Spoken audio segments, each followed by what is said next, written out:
After months of a simmering crisis, Poland's coalition government fell apart after a year and a half, resulting in snap elections set for October the 21st.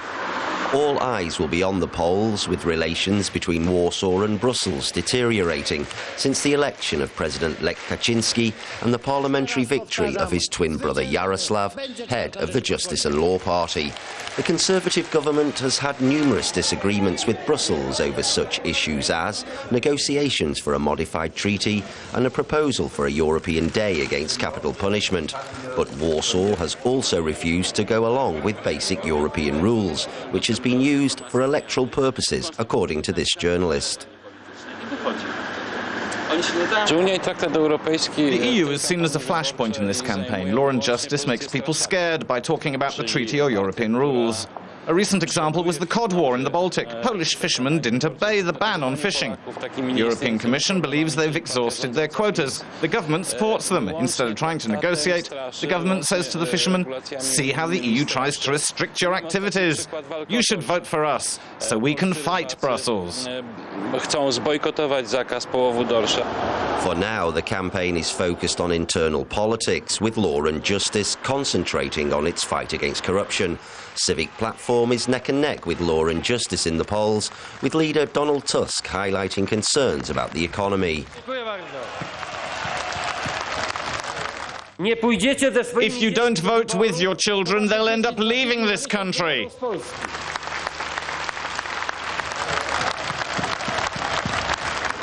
It's a similar anti-Kaczynski theme for former President Alexander Kwasniewski, who leads an alliance called Left and Democrats. While Europe seems to be absent from the campaign, it's not totally forgotten. In fact, the ballot will come just a few days after a European summit in Lisbon, where negotiations on a new EU treaty are expected to be concluded. A popular TV journalist reckons it's a unique chance for the Kaczynski brothers. There'll be politicians wanting to have a battle, but not a European battle, a Polish battle. So the Polish delegation will go to Lisbon on the 18th and 19th, not thinking about the future of Europe, but winning their political futures in Poland. For this Civic Platform MEP, anything is possible with the Kaczynskis, even a deadlock at the summit. I have no doubt that if this can be useful and affect the polls, Law and Justice will make the modified treaty a campaign theme in the final weeks. If their position in the polls appears threatened by a gain from the radical right, then we can expect an attempt to torpedo the compromise already negotiated. The shock tactics adopted by the Kaczynskis in European negotiations, often seen as anti-German, is criticised by opponents. Kwasniewski understands that the government wants to find an alternative to the current EU voting system, which is said to favour Germany, but he says it's a question of how to negotiate.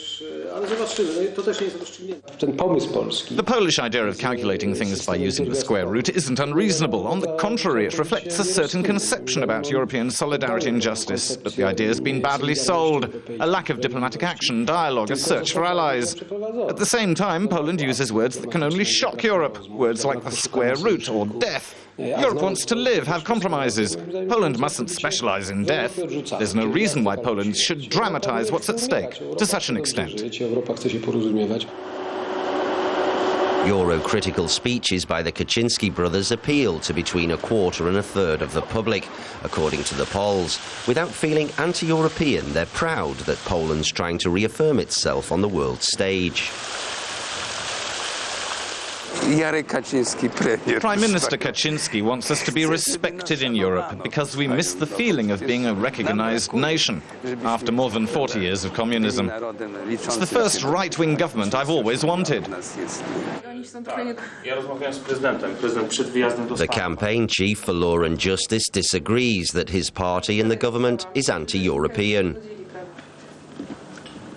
Myślę, że Warszawa na tle innych stolic. I don't think Warsaw, compared to other capitals such as London, poses more of a problem. For example, I think an unquestionable success for this government was imposing the energy security dossier on the European agenda. The President and the Prime Minister were the first European leaders to highlight the problems posed by Russia and Gazprom. No one denies it was a big success for Polish diplomacy. For this editorialist on a right-wing publication, the EU must understand that its relationship with Poland has changed.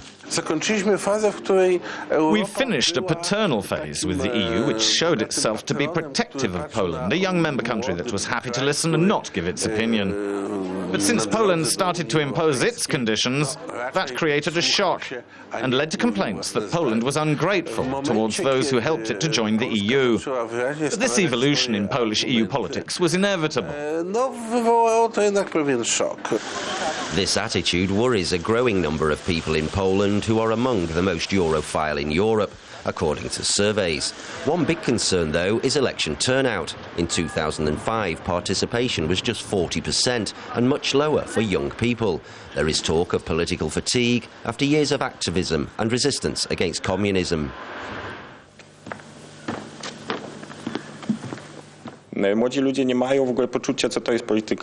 Young people don't know about politics and its uses. Since the 90s, we focused on the economy, work, loans, our careers, not politics. That means that now if we ask young people, does politics influence your lives, most say no. Will young people mobilise this time, given that hundreds of thousands live abroad? This director at the National Theatre in Krakow has decided to vote after not doing so in 2005. But she's not satisfied with what's on offer politically and still can't decide who to vote for.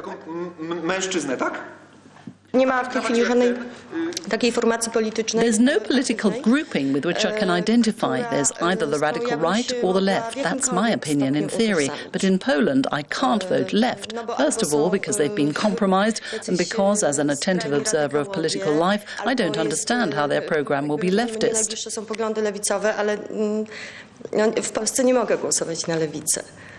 Whatever the election result, President Lech Kaczynski will stay on his post until 2010, even if his brother is relegated to the opposition. For this political scientist, Europe will continue to have a difficult partner in Poland. I think the most likely setup is a coalition between Civic Platform and the Democratic Left, the parties which are in opposition to law and justice. This will be without doubt a very difficult cohabitation, especially on the question of Europe, about which there are radically different positions.